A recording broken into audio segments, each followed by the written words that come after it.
Have you ever noticed that when large trees fall in the forest and leave their roots exposed, there is almost always a lot of soil and rock fragments caught inside them? If you have never seen it up close, that is exactly what it looks like. A massive tangle of roots pulled straight out of the ground, with chunks of earth, pebbles, and broken rocks still pressed between them. And regardless of where you live, if there are trees around you, chances are you have seen this scene at least once in your life. Now, did you know that mixed into those fragments there can be precious stones of medium to high value? That is right. And if you are really lucky, you might even find a rare diamond hidden in there. Of course, finding a diamond under those conditions would be harder than finding other gems, but that is exactly what makes this so fascinating. Because in today's video, you are going to see how to go through the roots of fallen trees without letting something valuable slip through your fingers. Just to give you a sense of what we are talking about, the roots of fallen trees are one of the most overlooked and at the same time most promising places to find precious stones in nature. When a tree falls, it does not fall alone.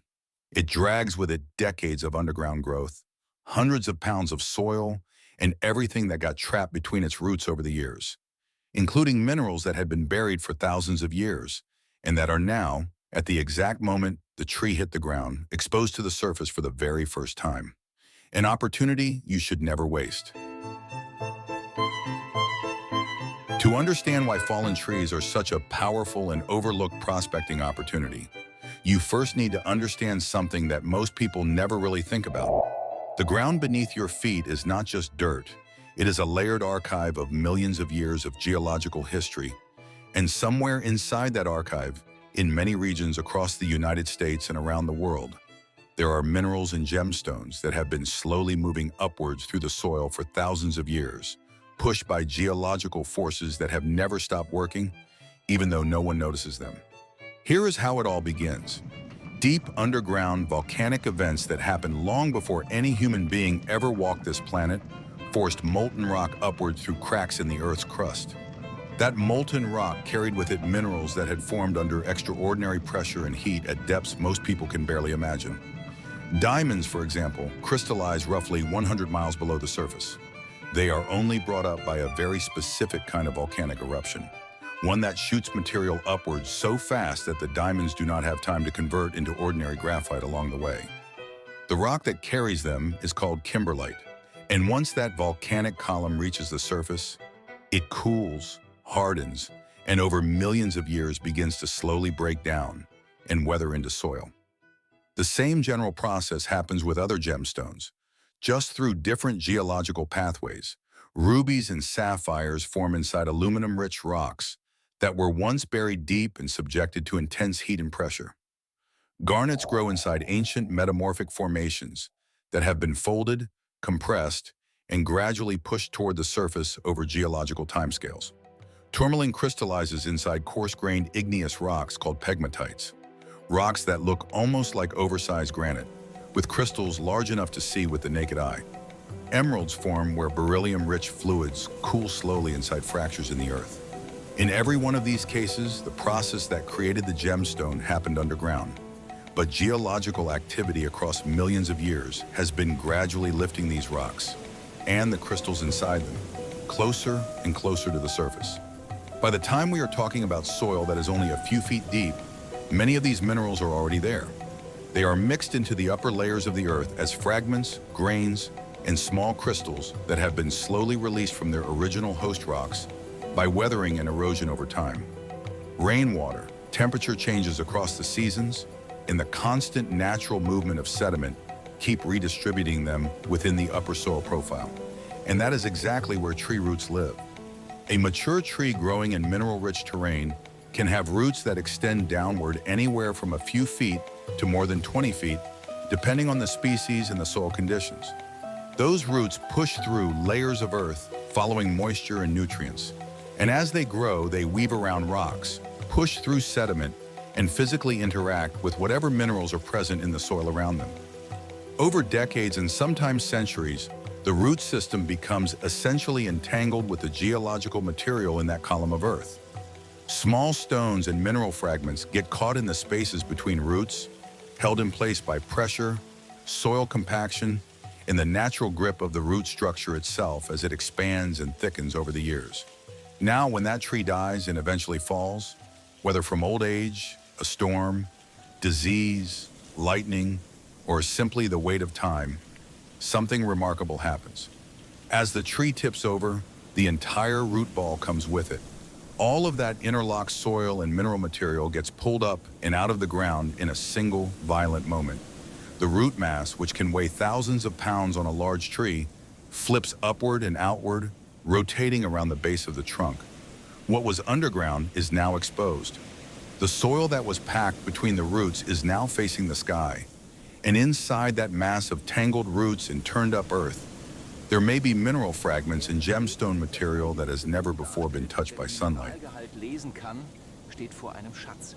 This is not a rare or exotic event. It happens constantly in forests all over the world every single time a tree falls over naturally. In the United States alone, millions of trees fall every year from storms, wind, disease, and age. Each one of those falling trees creates what you could think of as a free geological sample, a window into the underground layers of that specific location, opened by nature without any drilling, blasting, or excavation. What is rare is not the event itself. What is rare is finding someone who knows what to look for when they walk up to one of those root balls. Most people see a fallen tree and think about firewood. They think about a hiking obstacle. They step over the roots and keep walking. But someone who understands what that exposed soil represents and who knows how to read the mineral content of the material around those roots is standing in front of something that nature has essentially prepared for them, a surface-level geological sample from layers that would otherwise require expensive professional equipment to reach. The size and age of the tree also matter in ways worth understanding.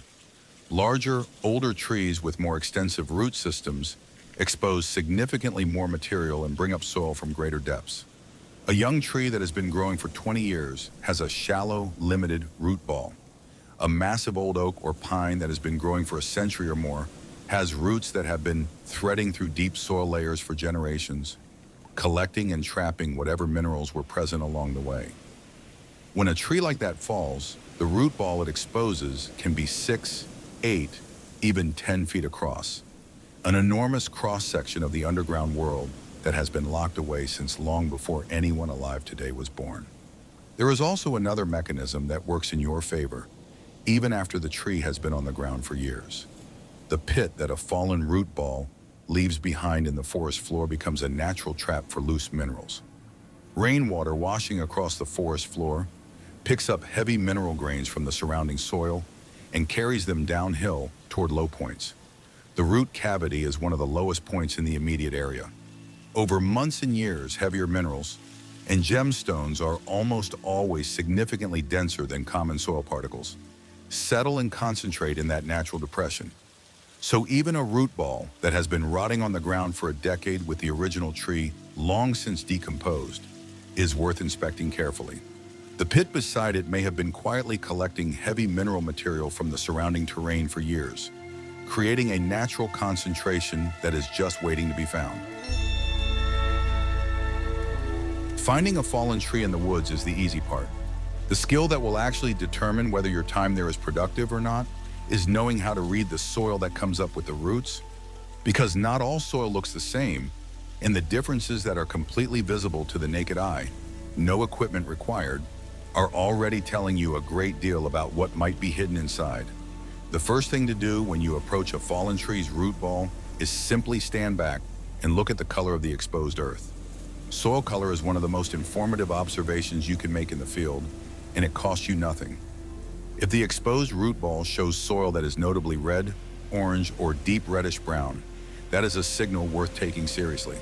These warm tones come from iron oxide minerals, essentially geological rust, and iron-rich soils very frequently develop in the same environments where garnets, rubies, and sapphires form.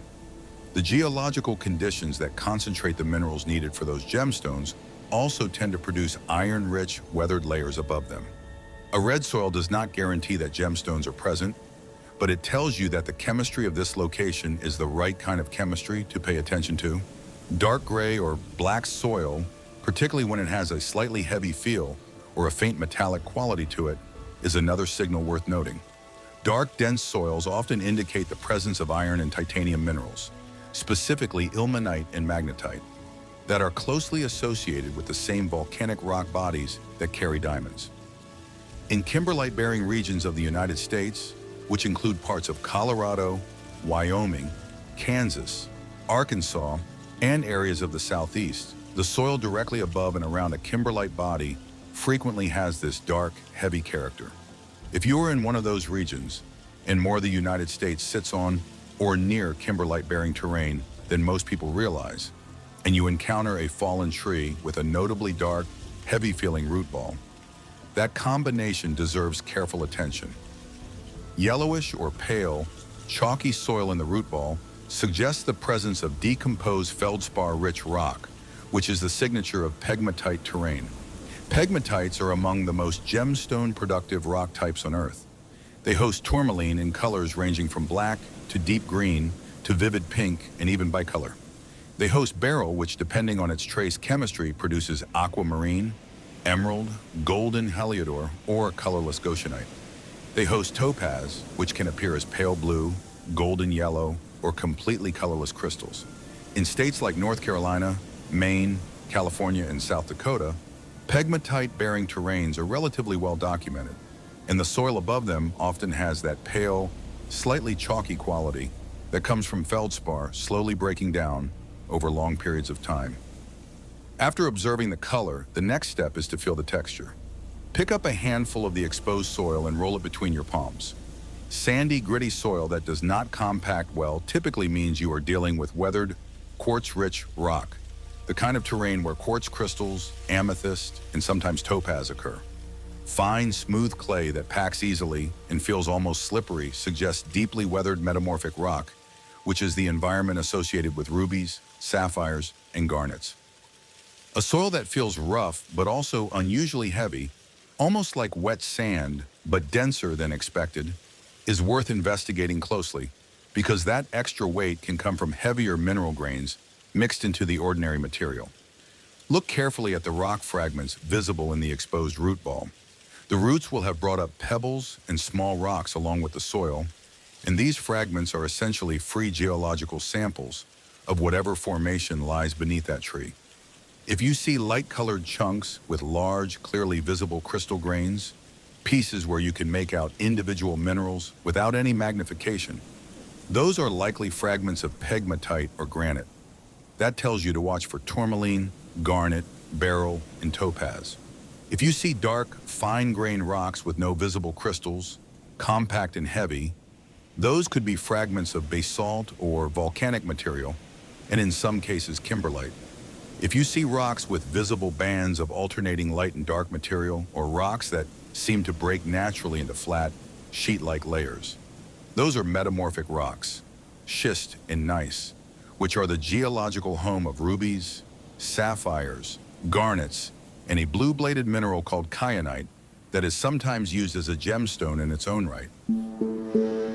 One of the most important things to watch for in the loose material of the root ball is the presence of small, intensely colored grains that do not look like anything else around them. In kimberlite-bearing terrain, you might find small, rounded grains of pyropogarnet, a specific deep red to orange-red variety that forms under very high pressure at depths similar to where diamonds crystallize. These grains are significant not because garnets themselves are particularly rare, but because pyropogarnet of this kind is one of the most reliable natural indicators that a kimberlite body may be present in the area. In the root ball material, you are looking for tiny, rounded, dark red to orange-red grains with a glassy surface. They look almost too perfect, like small polished beads, because natural geological processes have rounded and smoothed them over thousands of years of movement through the soil. Another mineral to watch for is ilmenite, which looks like small black chips or flakes with a faint metallic sheen. It is significantly heavier than ordinary soil particles, and if you have any kind of shallow container available, a pan, a bowl, even a hat, you can swirl a handful of the root ball material in a small amount of water and watch the heavy minerals settle quickly to the bottom while lighter material stays suspended or washes away. Whatever settles first and stays at the bottom is worth looking at carefully. Green mineral fragments are also worth stopping for. A mineral called chrome diopside has a vivid, almost unnaturally bright green color, and it occurs in the same deep geological environments as diamonds. When it shows up in surface soil, especially in volcanic or kimberlite-bearing regions, it is one of the more striking natural indicators that the ground beneath has seen the kind of geological activity that also produces precious stones. It is not a common find, but it is unmistakable when you see it. Nothing in ordinary soil looks quite like it. The geography of where the fallen tree is located matters enormously as well. A fallen tree in a low-lying river floodplain is interesting, but not particularly promising for diamond and ruby hunting, because the soil there is mostly deposited sediment washed in from elsewhere and tends to be geologically young and unremarkable. A fallen tree on a hillside, especially one where exposed rock outcrops are visible nearby, is a much more exciting prospect. Once you have read the soil and noted what kinds of rock are visible in the root ball, the next step is knowing what to do when something actually catches your eye. Because finding a potentially valuable mineral and actually confirming that it is worth keeping are two very different things, and the gap between them is where most beginners lose out. They either leave something valuable behind because it does not look impressive in its raw state, or they get genuinely excited about something ordinary because it catches the light in an interesting way at a certain angle. Learning to tell the difference without any professional tools is entirely possible. And it starts with understanding a few basic physical properties that gemstones have and ordinary rocks do not. The first and most accessible test you can perform in the field is the hardness test, and it requires nothing more than a piece of glass, the kind from any window or drinking glass, and either a steel nail or a common metal file. The logic behind this test is simple. Minerals have a fixed hardness rating on a scale from 1 to 10.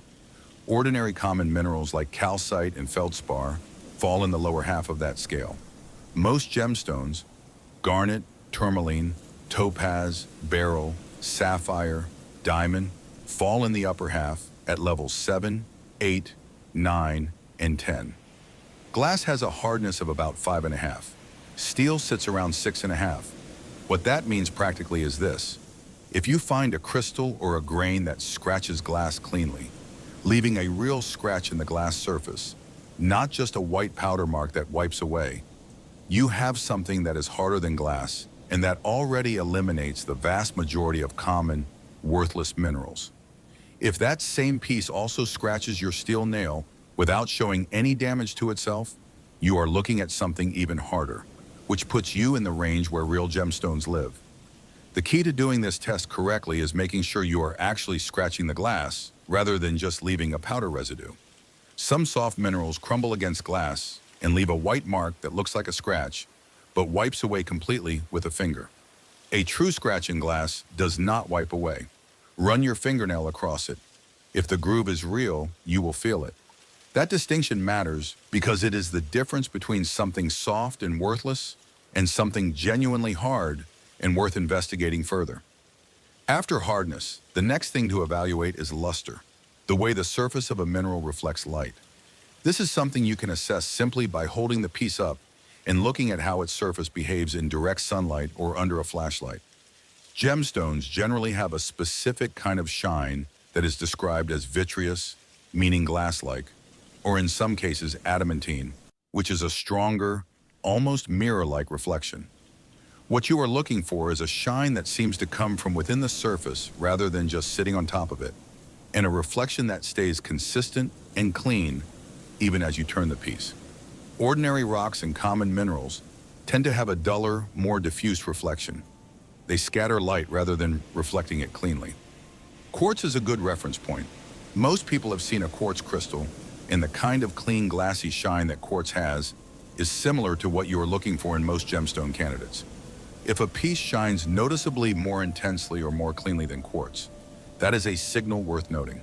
Density is another field-accessible property, and it is particularly useful because gemstones are consistently denser than most common rocks. You do not need a scale to feel density. You just need to hold the piece in your hand and compare it to an ordinary rock of the same size. A fragment of garnet or tourmaline will feel noticeably heavier than a piece of quartz or feldspar of identical dimensions. A piece of sapphire or diamond will feel heavier still. This is not a precise measurement, but it is a reliable gut-level test. If something feels surprisingly heavy for its size, denser than it looks like it should be, that is a physical characteristic worth paying attention to. Color, while it might seem like the most obvious thing to evaluate, is actually one of the more misleading properties in the field, particularly for beginners. Many gemstones in their raw, uncut state do not look anything like the polished stones you see in jewelry stores. A raw ruby is often a dull pinkish red with a rough, matte surface and abundant fractures. A raw sapphire can look nearly black or dark gray, giving no hint of the deep blue it will show once cut and polished. Raw tourmaline is frequently a nondescript brownish-black column that anyone would mistake for a piece of basalt. Raw diamond is typically translucent to opaque, with a greasy or waxy appearance rather than the brilliant sparkle of a faceted stone. The color of raw gemstone material can be useful as one piece of a larger picture, but relying on color alone will lead you to miss most of what is actually valuable and get excited about plenty of what is not.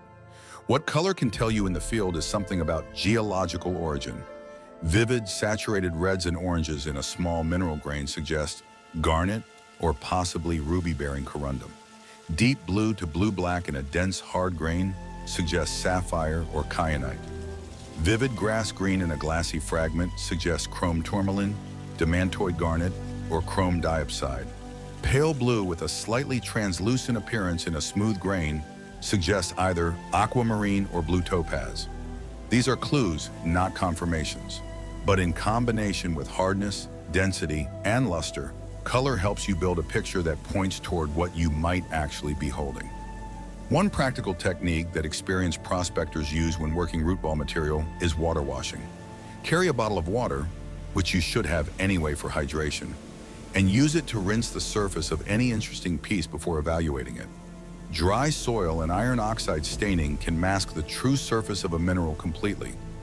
A quick rinse and a wipe with a cloth or even a shirt sleeve can reveal luster, color, and crystal face structure that were completely invisible a moment before. Many a garnet or tourmaline fragment has been identified this way, sitting in a root ball looking like a dirty brown pebble until someone rinsed it off and suddenly saw the glassy red surface beneath. It is also worth spending time looking at the loose soil around the base of the root ball rather than just the roots themselves. When the tree fell and the root ball rotated upwards, it also disturbed and cracked the soil in a wide radius around the base of the trunk. That disturbed soil zone, which can extend several feet outward from the root mass, has been freshly broken open and turned, and it may contain mineral fragments that were just below the surface. Walking slowly around the perimeter of a fallen tree, scanning the disturbed soil with a flashlight or in good daylight, and stopping to investigate anything that shows an unusual color, an unexpected shine, or a density that seems out of place. This is the systematic approach that separates productive prospecting from random luck. Let's say you have spent time at a fallen tree's root ball. You have washed some pieces, done the hardness test, evaluated the luster and density, and you are holding something in your hand that does not behave like ordinary rock. It is harder than glass. It is heavier than it should be for its size. Its surface has a clean, glassy shine when wet, and its color, even in its raw, unpolished state, is slightly different from everything else around it. What do you do next? The first rule is simple: do not throw it away. This sounds obvious, but it is the most violated rule in amateur prospecting. People pick up interesting pieces, look at them for 30 seconds, and put them back down because they are not immediately recognizable as something from a jewelry store. The rough, unpolished state of natural gemstone material almost never looks like what you are picturing in your mind when you imagine a diamond or a ruby or a sapphire. What you are looking for in the field is not a finished gemstone. It is raw mineral material that has the physical properties of a gemstone. Keep anything that passes the hardness test, anything that feels unusually dense, anything with a luster that stands out, and anything with a color that seems geologically out of place. Bring it home, look at it again under better light with more time, compare it to reference images of raw mineral specimens. There are extensive free databases of raw mineral photographs online that show exactly what these materials look like before they are cut and polished. The second important thing to understand is context. A single interesting piece from a single location is interesting, but not conclusive. The real value of prospecting root ball material comes from systematic observation across multiple sites in the same geological region. If you find red soil with heavy black grains and orange-red rounded garnets at one fallen tree, and then you walk 200 yards along the same hillside and find another fallen tree with similar soil color and similar heavy grains, you are building a picture of the geological character of that area that is genuinely meaningful. Gemstone deposits are not random. They follow the geology, and the geology of a given area tends to be consistent across the landscape at that scale. A series of observations that all point in the same direction is far more informative than any single find. It is also worth understanding what the fallen tree location tells you about the broader geology. Trees do not grow randomly. Certain species prefer certain soil types, and certain soil types correspond to specific geological formations. In parts of Appalachia in the southeast, for example, areas where the soil supports a mix of hardwoods with particularly lush undergrowth sometimes correspond to mineral-rich metamorphic terrain. In the arid west, areas where isolated trees grow in otherwise sparse vegetation sometimes mark locations where deep groundwater brings up mineral-rich water from below, and mineral-rich groundwater is associated with the kind of hydrothermal activity that deposits gemstone material in fractures and voids in the rock. Paying attention to what kinds of trees are falling, what kind of vegetation surrounds them, and how the landscape looks at a larger scale around the site gives you additional layers of information beyond what the root ball itself shows. The question of legality is important and worth addressing directly. In the United States, prospecting and collecting on public land is generally permitted for personal, non-commercial use on Bureau of Land Management land and on most national forests, subject to local regulations that vary by state and district. On national park land, collecting anything is prohibited. On private land, you need permission from the landowner, always. State parks have their own rules that vary widely. Before you spend time prospecting in any specific location, a quick check of the land status for that area, which you can do through the BLM's public land mapping tools online, will tell you what is allowed and what is not. Following these rules protects both the land and your ability to legally keep whatever you find. The emotional reality of this kind of exploration is worth acknowledging honestly as well. The vast majority of root balls you inspect will not produce anything of significant value. You will find interesting rocks. You will find beautiful quartz crystals. You will find garnets, small common ones that have little commercial value but are satisfying to find nonetheless. Occasionally, you will find something that makes you genuinely uncertain what you are holding, and that uncertainty is itself a kind of reward. Very occasionally, in the right geological region, with the right soil indicators and the right rock types present, someone who knows what they are looking for will find something that is genuinely valuable. The history of American gemstone discovery is full of accounts of ordinary people finding significant stones in unremarkable places. A farmer plowing a field in Arkansas who turns up a diamond, a hiker in North Carolina who spots an emerald in a creek bed, a child in Montana who picks up what turns out to be a sapphire from a gravel bar. These things happen not because those people were lucky in the conventional sense, but because they were in the right geological environment and they noticed something that someone without the right knowledge would have walked right past. That is the core value of what you're building every time you watch a video like this.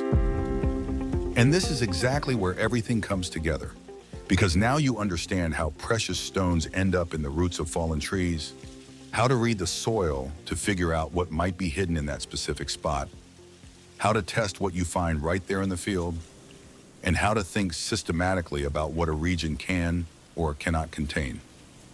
But there is one step between finding something and actually knowing what you have in your hands. And that step is where most people lose money. Not because they were unlucky, because they lacked knowledge. Because someone walked up and said, "This is worthless," and they believed it, when in reality, they were holding a stone that, in the right hands, could be worth hundreds or even thousands of dollars.